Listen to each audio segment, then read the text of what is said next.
नमस्कार प्रिय दर्शकों, आप सभी का हार्दिक स्वागत है ज्योतिष सीखने की एक और वीडियो में। आज हम बात करेंगे चंद्रमा के बारे में।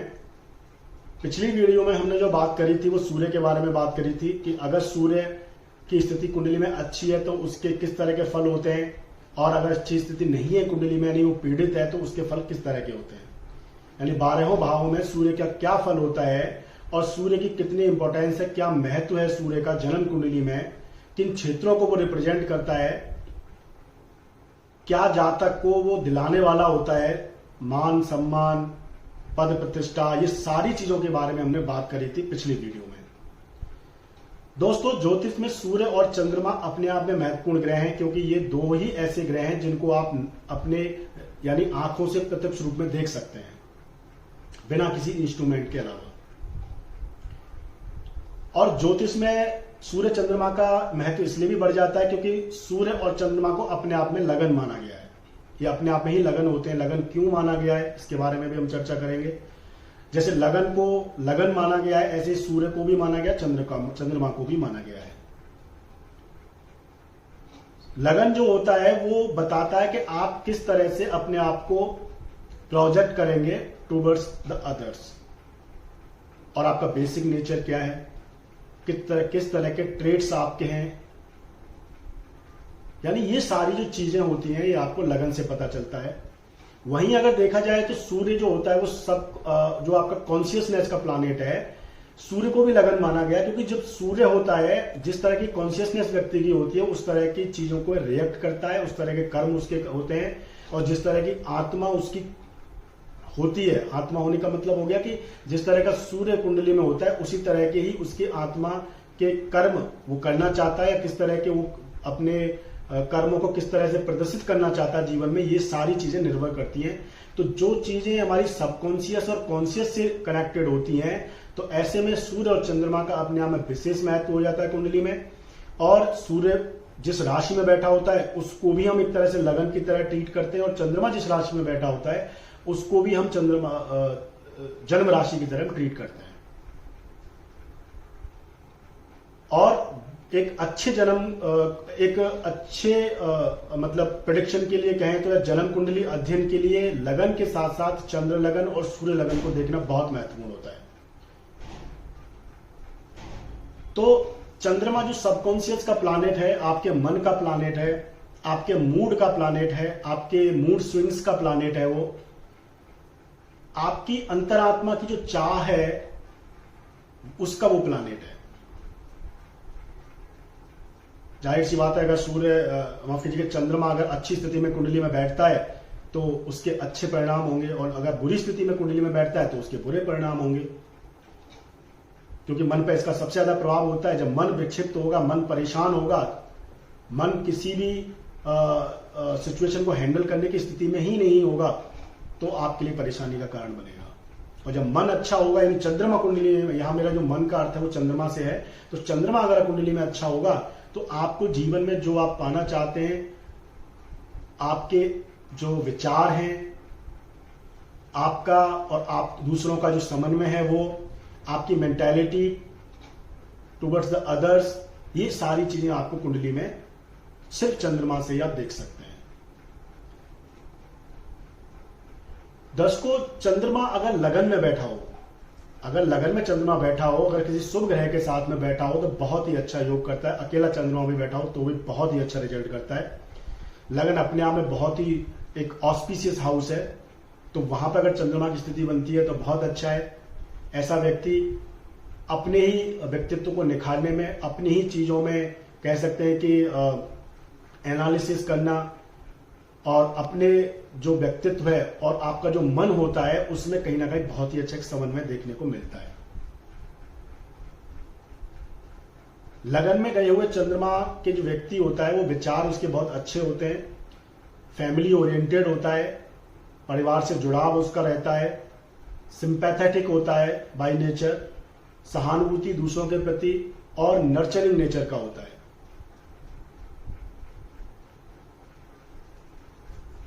तो लगन में अगर चंद्रमा बैठा है तो बहुत अच्छा है।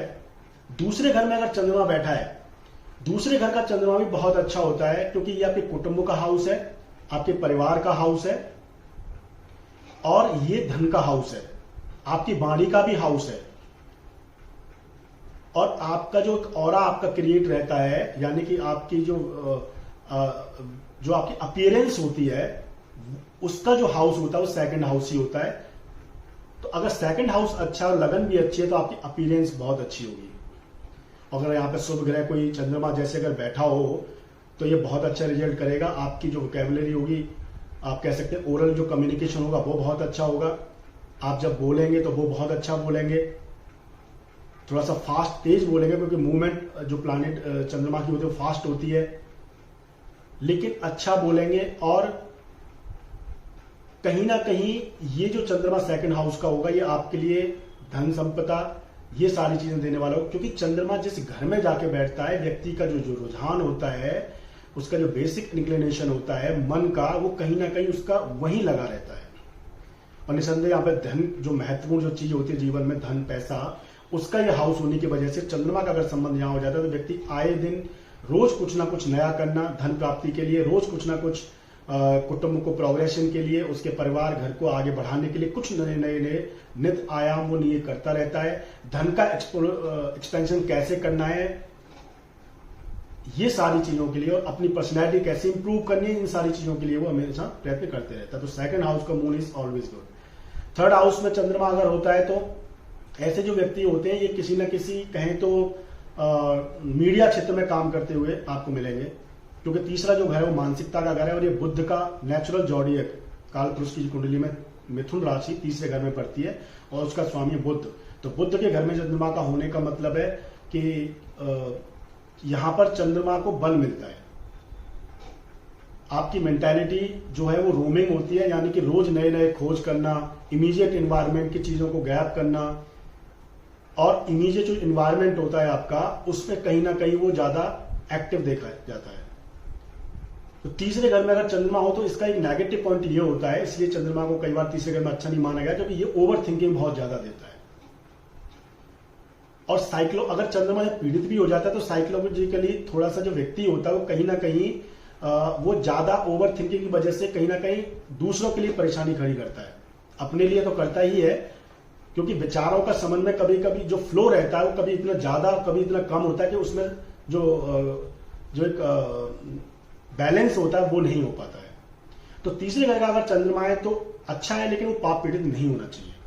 चौथे घर का चंद्रमा जो होता है ये अच्छा होता है, लेकिन इसमें थोड़ा सा आप इसको नेगेटिव कहिए या कुछ भी कहिए कि ये चंद्रमा चौथे घर का जो होता है थोड़ा सा ज्यादा ओवर सेंसिटिव बनाता है व्यक्ति को आपके परिवार के प्रति, आपको जो इनसिक्योरिटीज है उनके प्रति आपको ज्यादा ओवर सेंसिटिव बनाता है। आप कल्पनाओं में ज्यादा रहने की कोशिश करते हैं।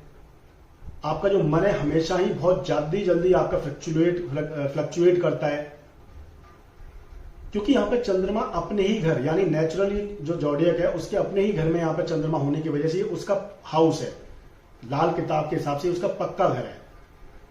तो यहां पर चंद्रमा होने की वजह से व्यक्ति के लिए, पारिवारिक चीजों के लिए और उन सारी चीजों के लिए तो बहुत अच्छा होता है। व्यक्ति हमेशा फैमिली ओरिएंटेड होता है। ऐसे व्यक्तियों को खाना जो होता है बहुत पसंद होता है, क्योंकि चंद्रमा जब अपने स्थान बली हो जाता है तो वो व्यक्ति जो डोमेस्टिक जो चीजें होती हैं खाने की या फिर भोजन की अगर हम बात करें, या फिर अगर हम बात करें परिवार की बात करें, या फिर सिंपैथी, इन सारी चीजों की बात करें, तो यानी कि फैमिली ओरिएंटेशन बहुत अच्छा होता है व्यक्ति का। फैमिली का में झुकाव, फैमिली को लेकर आगे बढ़ना, उसके लिए अपने सुखों का त्याग करना, यानी उसके लिए हार्ड वर्क करना, ये सारी चीजें उसके मेंटल इंक्लिनेशन में होती हैं। वहीं अगर पांचवें घर में अगर चंद्रमा हो तो पांचवें घर का चंद्रमा भी बहुत अच्छा है। सूर्य की राशि यहाँ पे नेचुरल जॉडियक में होती है, उसके मित्र की राशि है। ऐसे जो व्यक्ति होते हैं आर्टिस्टिक होते हैं, अपने आप को प्रेजेंट करना, रंगमंच पे प्रेजेंट करना, बहुत ही अच्छे जो आर्टिस्ट होते हैं जो लोगों को अपनी आर्ट या कला से लुभा लेते हैं, या कोई एक ऐसा हुनर उनके अंदर होता है आर्ट का कि जिसको लेकर के वो जन्म होता है उनका, या जन्म लेते हैं वो। तो फिफ्थ हाउस का अगर चंद्रमा है और वो पीड़ित नहीं है तो क्रिएटिविटी बहुत अच्छी होगी। आप अपने जो आपके संतान है उसके प्रति बहुत ही ज्यादा सिंपैथेटिक होंगे, बहुत ज्यादा पजेसिव आप उसके प्रति होंगे और इमोशनल बहुत ज्यादा होंगे। यानी आपका जो इमोशनल टच है वो आपके संतान के प्रति बहुत ज्यादा होगा और आप इमोशनली अपनी थिंकिंग जो आपकी है उससे भी आपको अटैचमेंट रखता है। दोस्तों, छठे घर का चंद्रमा, यहां पर चंद्रमा को खास अच्छा नहीं कहा गया है, लेकिन कुछ मायनों में ये बहुत अच्छा होता है। छठे घर के चंद्रमा को इसलिए अच्छा नहीं कहा गया क्योंकि ये शत्रुओं का घर है, जो आपके विजिबल एनिमीज होते हैं उनका घर है, रोग रिपु ऋण का घर है, परेशानियां, कर्जा, रोग, डिजीज, ये इन सब का घर है। चंद्रमा का संबंध इस हाउस से होने का मतलब है कि डेली लाइफ में कहीं ना कहीं आपको बहुत जल्दी इमीडिएटली आपको इन चीजों की से आपका अटैचमेंट होता देखा गया है। शत्रु नहीं है तो आप कहीं ना कहीं अपने ही कहीं ना कहीं अपने बड़बोलेपन या कह लीजिए कि मानसिक स्थिति अच्छी ना होने की वजह से क्योंकि चंद्रमा वहां कमजोर हो गया है, कहीं ना कहीं आप खुद ही शत्रु क्रिएट कर लेते हैं या फिर उनमें वो आपको अगर प्रॉब्लम क्रिएट करते तो आपका पूरा समय उनको हैंडल करने में आपका निकल जाता है। यानी मानसिक जो झुकाव व्यक्ति का रहता है, कहीं ना कहीं दूसरों के प्रति जानना, दूसरों के प्रति दूसरे लोग क्या कर रहे हैं वो यानी व्यक्ति जो होता है अपने काम पर ध्यान ना देकर के वो दूसरों के बारे में ज्यादा सोचता है। वही डिजीज आपको ज्यादा लगी रहती है क्योंकि चंद्रमा डे टू डे लाइफ का प्लानेट है, आपके मन का प्लानेट है। जब मन का संबंध किसी नेगेटिव एनर्जी फ्लुएंसी से होता है तो वहां पर आपकी जो मन है वो इन्फ्लुएंस हो जाता है नेगेटिव एनर्जी से और आपको कहीं ना कहीं वो चीजें घेरती रहती हैं। लेकिन प्लस पॉइंट इसका यह है कि व्यक्ति वर्कोलिक होता है, काम में उसका बहुत मन लगता है। ऐसा व्यक्ति जो होता है वो कहीं ना कहीं अपने जो कार्य क्षेत्र होता है, जब वो काम करता है, ऑफिस होता है या फिर जो भी कार्य क्षेत्र जहां पर वो काम करता है वहां पर उसका बहुत मन लगता है। ज्यादातर ऐसे व्यक्तियों का घर में मन नहीं लगता, ऐसे जो व्यक्ति होते हैं उनका काम में ही ज्यादा मन लगता है। और सातवें घर का अगर चंद्रमा हो जाए तो ये डे टू डे रूटीन में जो जिन व्यक्तियों से आप संपर्क में आते हैं उनमें बहुत लाभप्रद होता है। ऐसे व्यक्तियों को डे टू डे रूटीन में रोज कुछ ना कुछ इंटरेक्शन के लिए चाहिए होता है क्योंकि चंद्रमा का संबंध सातवें घर से हो गया। सातवां जो घर होता है आपके बिजनेस पार्टनर जो अदर्स का भी घर होता है। फर्स्ट हाउस जो लगन है आप खुद हैं स्वयं और सेवेंथ जो उसका अपोजिशन है वो अदर्स है। अदर्स कोई भी हो सकता है, जिन लोगों से आप डेली रूटीन में आप कम्युनिकेट करते हैं वो भी आपके लिए अदर्स ही है, सेवेंथ हाउस है। अगर आप कोई बिजनेस करते हैं तो वहां पर आप जिन लोगों से कम्युनिकेट करते हैं या जिन लोगों से टच में आते हैं वो भी आपका सेवेंथ हाउस है। तो यानी कि सेवेंथ हाउस में चंद्रमा का होने से कहीं ना कहीं आप अपने वर्क ओरिएंटेड तो होते ही हैं, अपने बिजनेस में आपका ध्यान रहता है और दूसरों से इंटरेक्शन आपके लिए सबसे की पॉइंट होता है। यानी ऐसे व्यक्तियों को जितना दूसरों से इंटरेक्ट करते हैं वो उतना ही उनके लिए लाभ होता है। तो सातवें घर का चंद्रमा अच्छा है और यहां से सातवें घर से सीधा वो लगन को भी देखता है सातवीं दृष्टि से, तो ये अपने आपका जो व्यक्तित्व, आपकी जो पर्सनैलिटी है उसको भी निखारता है, यानी उस पर भी उसका प्रभाव होता है। तो यहां से बैठा हुआ चंद्रमा जो लगन को देखता है अच्छा रिजल्ट करता है। आठवें घर का जो चंद्रमा होता है ये परेशानी देने वाला होता है। आठवां जो घर होता है आयु का, मृत्यु का, कष्ट का घर होता है क्योंकि लगन से ये अष्टम में पड़ता है। यानी लगन से कोई हार्मोनियस एस्पेक्ट नहीं, कोई अच्छा दृष्टि नहीं है। दृष्टियां सिर्फ ग्रहों की ही नहीं होती है कि कोई ग्रह किसको देखता है किस दृष्टि से। दृष्टियां जो होती हैं, जो समन्वय जो होता है वो आपस में हाउसेस का भी होता है। जैसे नौवां घर, पांचवां घर और पहला हाउस, जो त्रिकोण हाउसेज होते हैं वो उतने अच्छे क्यों माने गए? क्योंकि उनका जो संबंध है आपस में बहुत अच्छा है। वो लगन से, पांचवें का संबंध लगन से बहुत अच्छा है, नौवें घर का संबंध पांचवें घर से बहुत अच्छा है और लगन का संबंध दोनों से ही बहुत अच्छा है, नौवें घर से और पांचवें घर से।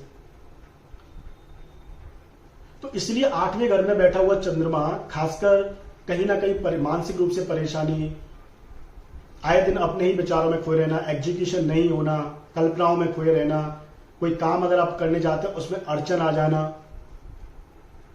भय का माहौल बना लेना, इनसिक्योरिटीज बहुत रहती हैं, इमोशनल बहुत होते हैं और कोई बात अगर होती है तो उसको दिल में लगा के बैठ जाते हैं क्योंकि काल पुरुष की वृश्चिक राशि यहां पड़ती है जो कि स्थिर राशि है और जल तत्व की राशि है। ऐसे जो लोग होते हैं कहीं ना कहीं प्रोफेशन में देखा जाए तो औषधि के रिसर्च, डॉक्टरी फील्ड में बहुत देखे जाते हैं। नौवें घर का चंद्रमा, नौवें घर का जो चंद्रमा होता है धर्म में रुचि, व्यक्ति धर्म के कार्य में बहुत बढ़ चढ़ के रुचि लेता है, पिता से अच्छे संबंध, पिता के साथ इमोशनल अटैचमेंट, पिता से लाभ, पिता और आपके पूर्वजों के द्वारा आपके भाग्य का उदय होना, ये सारी चीजें व्यक्ति के लिए लाभप्रद होती हैं।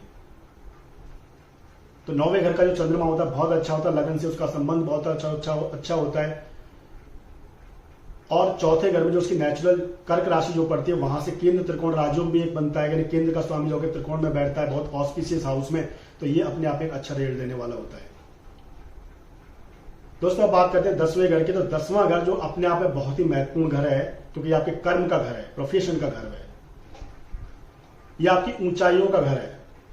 यहां पर अगर चंद्रमा बैठता है तो आपको वर्कहोलिक तो बनाता है, लेकिन आपको कर्म ओरिएंटेड, यानी आपको आपके जो कर्म है उनमें ज्यादा आपको झुकाव लगा के रखता है। और बिना किसी काम के, और ऐसे जो व्यक्ति होते हैं ज्यादातर इनको नौकरी पेशे में देखा ही जाता है। अगर 10वें घर में चंद्रमा हो तो ऐसा व्यक्ति कहीं ना कहीं अथक प्रयासों से नौकरी प्राप्त कर लेता है, या कोई अगर बिजनेस करना चाहता है उसमें प्राप्त कर लेता है। पर ज्यादातर जो लोगों को देखा जाता है, या कह सकते हैं कि ज्यादातर जो झुकाव होता है ऐसे लोगों का, वो कहीं ना कहीं पॉलिटिक्स में होना, सोशल गैदरिंग्स में होना। एक होता है सब्जेक्टिव और एक होता है ऑब्जेक्टिव। तो ऐसे जो व्यक्ति होते हैं वो ऑब्जेक्टिव होते हैं, यानी ऑब्जेक्टिव ओरिएंटेड होते हैं, प्रैक्टिकल अप्रोच के होते हैं, इंट्रोवर्ट नहीं होते, एक्सट्रोवर्ट होते हैं। उनको मंच चाहिए, उनको जगह चाहिए जहां वो अपने आप को काम कर सकें, अपने आप को प्रेजेंट कर सकें। इसलिए सबसे अच्छा जो होता है, अब चूंकि चौथा जो घर होता है कर्क राशि, या कर्क राशि कह लीजिए, या फिर चंद्रमा, ये जनता का भी प्लानेट है। जो मास, जो जनता है, जो पूरा एक समुदाय है, उसका जो प्लानेट है वो चंद्रमा ही है। तो चंद्रमा अगर 10वें घर में बैठेगा तो उसका संबंध 10वां घर राजनीति का है, उच्च पदस्थ का है, एडमिनिस्ट्रेशन लेवल का है। तो जो व्यक्ति होता है उसका संबंध कहीं ना कहीं डेली रूटीन में वो जनता के संपर्क में रहता है, यानी व्यक्ति जो होता है कहीं ना कहीं राजनेता होता है, या अगर नहीं होता है तो वो राजनेताओं के टच में होता है। और ऐसा भी अगर नहीं होता है तो वो उनके बारे में जानना चाहता है, उनकी हर एक गतिविधि, हर एक न्यूज के बारे में वो जानना चाहता है, पॉलिटिकली क्या हो रहा है। क्योंकि आपके सबकॉन्शियस का जो अटैचमेंट है सीधा 10th हाउस से होने की वजह से, अगर वहां पे और भी ग्रह अगर सम्मिलित हो जाते हैं, सब कौन से अच्छे ग्रह हो सकते हैं जो उसको सपोर्ट करेंगे, उसमें लग्नेश हो सकता है, सन हो सकता है, और 5th हाउस का जो लॉर्ड है वो भी हो सकता है। यानी आपकी क्रिएटिविटी जो है वो चंद्रमा के साथ में, 5th हाउस का जो लॉर्ड है अगर चंद्रमा के साथ में जाकर के, या लग्नेश के साथ में जाकर के 10th हाउस में अगर बैठ जाता है, तो व्यक्ति जो होता है सब कुछ जीवन में जानना चाहता है, क्या ग्लोबली चल रहा है, क्या हो रहा है। तो इसलिए 10वें घर का जो चंद्रमा होता है अच्छा होता है, राजयोगदायक होता है ये, और जनता का प्यार भी लोगों को मिलता है अगर चंद्रमा पीड़ित ना हो तो। दोस्तों 11वां जो घर होता है आपके सोशल लाइफ का होता है, आपकी सोशल गैदरिंग्स का होता है। तो यहां पर अगर चंद्रमा बैठा होता है तो आप सोशली कनेक्टेड होते हैं। कुछ लोग होते हैं सोशली कनेक्टेड नहीं होते, ज्यादा सोशलाइज नहीं होते, लेकिन उनका जो चंद्रमा है कहीं ना कहीं 11वें घर से कनेक्टेड बिल्कुल भी नहीं पाया जाता है, या 11वें घर का जो स्वामी होता है उससे चंद्रमा का कोई कनेक्शन नहीं होता है। तो इसका मतलब वो सोशलाइज नहीं है। लेकिन अगर चंद्रमा 11वें घर में बैठा हो और 11वें घर के स्वामी से भी उसका अच्छा संबंध हो जाए कुंडली में, तो ऐसा जो व्यक्ति होता है वो सोशल जो लाइफ होती है उसको ज्यादा वो जीने की कोशिश करता है, कहीं बंधा हुआ नहीं रहना चाहता है। वो जो आपके रूरल जो एरियाज होते हैं वहां पर रहना, जो आउटस्कर्ट्स होते हैं, जो एरियाज होते हैं कंट्रीज के, वहां पर रहना, कहीं ना कहीं समाज में रहने की वो कोशिश करता है, समाज में अपने आप को पहचानने की, अपनी पहचान बनाने की वो कोशिश करता है। तो 11वें घर का जो मैंने पहले भी आपको बताया था कि कोई भी पाप ग्रह शुभ ग्रह अगर 11वें घर में बैठेगा तो अच्छा रिजल्ट करता है। खास करके पाप ग्रह ज्यादा अच्छा रिजल्ट करता है, क्योंकि 11वां जो घर है आपका डिजायर्स का है, आपकी जो आकांक्षाएं उनकी पूर्ति का है। तो अगर पाप ग्रह अगर वहां बैठता है तो ऐसा व्यक्ति आकांक्षाओं की पूर्ति के लिए साम दाम दंड वेद सभी नीति अपना करके अपना लाभ कर लेता है। तो कह सकते हैं कि अगर 11वें घर में पाप ग्रह बैठा हो तो व्यक्ति सभी स्रोतों से पैसा कमाने की कोशिश करता है। 12वां घर जन्म कुंडली का बहुत ही महत्वपूर्ण घर होता है, क्योंकि जिस तरह से लगन बहुत महत्वपूर्ण है, आपका स्वयं का शरीर, आपका जन्म महत्वपूर्ण है, उस हिसाब से आपकी उस शरीर का, उस जन्म का क्षय हो जाना, उसका नुकसान होना, यह भी अपने आप में बहुत महत्वपूर्ण है। इसलिए जब चंद्रमा का संबंध 12वें घर से होता है तो व्यक्ति जो होता है वो इमोशनली अटैच्ड होता है अपने कॉन्शियसनेस से बहुत ज्यादा, क्योंकि पास्ट लाइफ में जो वो संचित करके लाया होता है वो उसी में ही कहीं ना कहीं उसको एक्सप्लोर करने में लगा रहता है। इंट्रोवर्ट होता है व्यक्ति और मानसिक रूप से कहीं ना कहीं वो खोया हुआ रहना, कल्पनाओं में रहना, ड्रीमर्स होता है। ऐसे जो व्यक्तियों का प्रोफेशन जनरली देखा जाता है वो कहीं ना कहीं दूसरों मतलब नर्चरिंग करना, अनाथ आश्रय में काम करना, या फिर खुद के उनके अनाथ आश्रय होते हैं, आश्रय जो जिनको देते हैं लोग, दूसरों के लिए काम करना, हॉस्पिटल्स में काम करना, हॉस्पिटैलिटी प्रोवाइड कराना, यानी होटल्स का बिजनेस, इस तरह की चीजें, यानी कि सर्विस ओरिएंटेड, सर्विस देना। सर्विस भी किस तरह की, तो जो लोगों के लिए कह सकते हैं कि जो लोगों के लिए एक तरह से नर्चरिंग हो, पालन पोषण वाली हो। तो ये इसके पॉजिटिव पॉइंट है, लेकिन नेगेटिव तो यही है कि चंद्रमा 12वें घर में अगर होता है तो कहीं ना कहीं आपके लिए व्यक्तिगत रूप से आपके लिए कहीं ना कहीं वो उतना स्ट्रांग आपके सबकॉन्शियस को नहीं रखता है। ज्ञान अर्जित करने के लिए बहुत अच्छा ज्ञान अर्जित व्यक्ति करता रहता है, नए एक्सपीरियंसेस वो लेता रहता है, लेकिन अपने आप को एक्सप्लोर नहीं कर पाता, क्योंकि मन जो है वो उसका 12वें घर में होने की वजह से उसको स्ट्रेंथ नहीं मिलती है। यानी जो चंद्रमा होता है उसको स्ट्रेंथ नहीं मिलती है, ना तो लगन की स्ट्रेंथ मिलती है, ना कोई ऑस्पिशियस हाउस की मिलती है। तो दोस्तों ये था चंद्रमा के ऊपर विश्लेषण। आपको कैसा लगे कमेंट में जरूर बताइएगा, और आपकी अपनी कुंडली में देखिए चंद्रमा कहां बैठा हुआ है, कमेंट करके बताइए जो भी प्रश्न आपके दिमाग में है। मैं आगे एक सोच रहा हूं कि मैं एक प्रोग्राम शुरू करने वाला हूं जिसमें आपके बहुत सारे जो प्रश्न कमेंट में आते हैं, मैं वहां से कुछ, सारे तो नहीं हो पाएंगे लेकिन कुछ सेलेक्टेड अच्छे प्रश्नों का मैं वहां से चुनाव करके एक वीडियो में इसमें बनाऊंगा, और उसमें अपने ज्ञानानुसार, विवेकानुसार उन सारे विषयों पर अपनी राय रखने की कोशिश करूंगा, उनका प्रश्नों का जवाब देने की कोशिश करूंगा। तो आप जितना कमेंट करेंगे, आपके मन में जो प्रश्न है, जो भी आप करना चाहते हैं, रिसर्च का विषय है ज्योतिष, तो आप उसमें कमेंट जरूर करिए। और सबसे अच्छी बात है कि आप इसको लाइक करिए, लाइक करेंगे लोगों तक इसका वीडियो जो है ये पहुंचेगा तो उनसे उनको लाभ मिलेगा। तो मिलते हैं अगली वीडियो में, तब तक के लिए नमस्कार।